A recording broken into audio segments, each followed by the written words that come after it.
asalaamaaleykum père. waaleykum salaam. tur bi naka la. waaw man maa ngi tudd Jean Gabriel Gaye. démb fa woon nga. woote woo Jinna. démb si vote bi ba nga duggee si biir kii koo voté sax yow avant ça. mais man du ma ko nëbb de man Yewwi Askan Wi laa wooteel. amoo woon problème si diggante Yewwi Askan Wi ak Wallu jàpp woon ñoom ñaar ñëpp ñoo bokkoon benn bulletin parce que Sénégal yi bëri dañ ko doon jaawale. waaw non non effectivement affaire boobu am na si sax mais xam nga comme ki ñu ko saxel moom moo ñu génnee ci coono quoi parce que boo déggee ñu ne Yewwi mooy kii firi kii tekki waaw sens boobu boo ci comprendre benn affaire rek da nga xam ni Yewwi dëggantaan signification bi lu mu doon mooy tekki la yeewi la libéré la. noo gisee Sénégal yi démb ñu bëri banque seen loxo ne du vote ji wuñ. pardon. Sénégal yi démb ñu gis ñu bëri dañoo banque seen loxo ne ñoom kenn voté wul presque.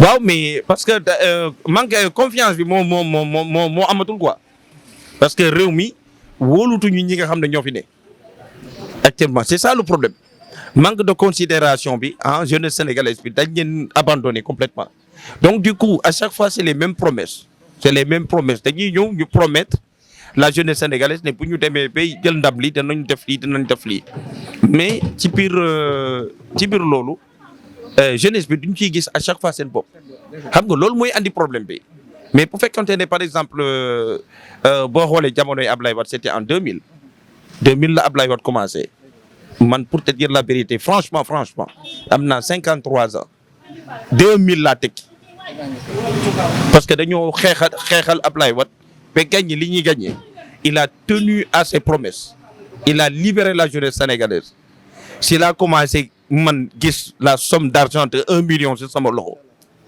yow démb jàppoon ni peut-être bañ waxee tendance yi mu njëkk joxe ñu jàpp ne ñi waa Yewwi Askan Wi ñoo gagné ñu toog ba si yàgg Mimi Touré génn ñëw ci def seen point de presse ne ñoom ñoo gagné est-ce que loolu mënul peut-être taal réew mi coow loolu. non loolu du andi coow sax parce que xam nga 21e siècle bu ñu toll nii actuellement nii internet bi smartphone yi dafa sauvé ñu bëri parce que boo xoolee tey jii nii boo déggee wuy sàccee da ngay xamee sàcc bi parce que dañ koy filmer donc tout s'est déroulé dans une surveillance parfaite des réseaux sociaux parce que kenn ku ci nekk bureau bu nekk bi ñu paree tous les partis kenn ku ci nekk photo nga résultat bi avec les signatures de tous les représentants donc ça veut dire que nul ne peut nier les résultats fournis par le bureau de vote. ñu gis ne waa extérieur mooy maanaam ñii di Modou yi dafa mel ne dañoo sanctionné bu baax a baax kii di Macky Sall pour yow la ma waral lool. non c'est-à-dire séparation la entre un pouvoir en place bu ñu demee ba confiance amatul entre le pouvoir et la population sanction yi nii lay demee parce que man mii nga xam ne sax man voté naa en France aussi contre Emmanuel Macron c'était pour le sanctionner par rapport à c'est pas une question d'incompétence mais c'est-à-dire que c'est manque de considération comment il s'appelle encore comment dirais-je l'injustice qu'il y a aussi au Sénégal et puis la démocratie a été étouffée on a même plus le droit de s'exprimer et puis ñoom bu ñu demee bi génnee benn procédure boo xam ne dañ ko defoon référendum muy le oui ou le non dafa am leen benn détail bu ndaw boo xam ne ñoom dañ ko ciy dugal ba pare ñu fàttee ni dugal nañ ko ci mooy le droit d'autrui te donne le droit de s'exprimer de s'habiller de se comporter comme tel léegi nag ci biir loolu ñoom dañu demander à les Sénégalais de le voter ñu ne oui le droit d'autrui mais ci biir droit d'autrui bi ils n'ont pas respecté les procédures de cette loi mooy le droit de s'exprimer le droit de comment dirais-je de dénoncer le droit aussi de se présenter am nga lépp lañ leen privé donc c'est loolu moo andi séparation bi on ne dit pas que Macky Sall n'a pas été un bon travailleur il a été un très très bon travailleur il a fait ce qu'il avait à faire mais c'est-à-dire que lépp matul. mais lépp mat moom yàlla rek moo ko mën tamit. non yàlla rek moo mat mais boo déggee mën na la lépp matul ñii wër Macky Sall yëpp laa la wax de en matière de finance de socialisme de démocratie kooku ministère de l'intérieur la concerné et ministère de la justice ñoom la concerné démocratie moo la may sax nga gëm ni yàlla moom ci boppam sax accepté na démocratie yàlla mi ñu sàkk moom moo la jox mu ne la ñaari yoon laa la jox bu la neexee nga gëm saytaani bu la neexee nga gëm ma mais démocratie mu ngi ci donc yàlla may na la liberté boobu bon nag yow sa gëm-gëm ah am nga droit nga ñëw nga ne lii ñii doxalee neexuñu ma parce que du nii lañ ko war a doxalee am du dëgg léegi nag bu ko defee nag yéen mii nga xam ne yéenay journaliste yéen vous avez les mains liées vous ne pouvez pas travailler comme il le faut les informations dont vous devez nous fournir vous n'avez plus le droit de nous le fournir il y a des secteurs yoo xam ne ni ki par exemple dans l'Assemblée nationale vous avez accès bu débat amee vous sortez vous nous informez par rapport à ce qui s'est passé dans l'Assemblée. Des fois, ça ñu tere ñu ko. Mais c'est ça le problème.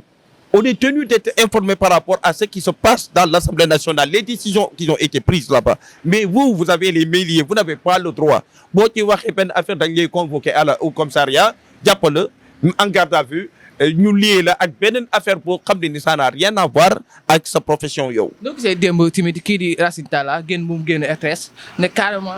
Man j'ai fait une déclaration sur Facebook je m'appelle Jean-Gabriel Gaye 24 heures sur 24 je suis dans les réseaux sociaux pour te dire vrai je ne suis pas membre de PASTEF je ne suis pas membre de Benno Bokk Yaakaar je suis un citoyen qui aime la droiture qui aime aussi la sincérité.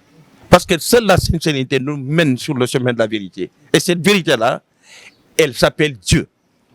Cette vérité-là s'appelle Dieu. Dieu s'appelle vérité. Et quand on veut retrouver Dieu sur son chemin, il faut être sincère. C'est ça le problème. Mais Racine Talla, ce n'est pas le directeur de la direction des élections. Racine Talla, ce n'est pas le ministre de l'Intérieur. Racine Talla, lui non plus, il n'est pas, le préfet. Ceux qui sont censés nous donner les résultats définitifs, ils sont là. Alors que Demba, il a fait un scandale médiatique. Un directeur de télévision, vous avez vos collègues qui sont en train de donner des résultats des élections législatives en direct, vous les appelez pour couper leurs paroles, pour les interrompre en leur disant qu'ils se sont trompés sur les résultats. Comme si leurs collègues à eux qui sont sur le terrain n'ont pas eu des informations nécessaires pour informer le peuple sénégalais. C'est ça le problème. Et puis, encore une fois, Racine Talla s'est trompé de profession. Parce que la RCS, c'est national. Quand on dit c'est national, c'est pour le peuple. Et quand c'est pour le peuple, ça veut dire le peuple sénégalais. Donc lui, il est censé de nous informer. D'être de notre côté. Il devait être de notre côté pour cueillir des informations nous concernant pour le livrer à l'État sénégalais. D'accord? Mais lui, il nous a même privé de certaines informations que nous ne sommes pas au courant. Ce sont les petits médias. On peut pas dire que des grands médias. Vous êtes des médias moyens qui sont là, qui aident la population à envoyer des messages à l'État qu'ils puissent comprendre quelle est la situation des Sénégalais. Ce dont nous avons besoin, c'est d'avoir des messagers, des vrais journalistes qui vont cueillir des informations auprès du peuple pour le donner à Macky Sall. Parce qu'il n'est pas bien informé. Parce que si c'est uniquement Racine Talla, Macky Sall ne connaîtra jamais la souffrance des Sénégalais, leurs difficultés. C'est ça le problème. Voilà. Merci beaucoup. Voilà, je vous en félicite aussi et je vous encourage. Et puis, j'aurais vraiment souhaité avoir un président qui pense à la jeunesse sénégalaise. Cette jeunesse sénégalaise compétente, envie de travailler, très, très, très fort en matière de technologie. Je dis bien, parce que je vis en France, je vois des Sénégalais qui travaillent dans des secteurs, c'est dans l'informatique. Les Sénégalais ont été choisis comme des numéros 1 en matière d'informatique à la FNAC. Là où j'achète tous mes matériels informatiques, il n'y a que des Sénégalais. Et dans les techniciens l'ascenseur, en tout cas, ce qui est de technologie, les Sénégalais ont été choisis là-bas. Donc, je vous encourage, vous aussi, qu'Allah fait en sorte que vous deveniez une très, très, très grande chaîne nationale, que vous pouvez faire tout le parcours, tout le Sénégal pour informer chaque président la souffrance des Sénégalais. D'accord? Voilà, je vous en remercie. Allez, à très bientôt.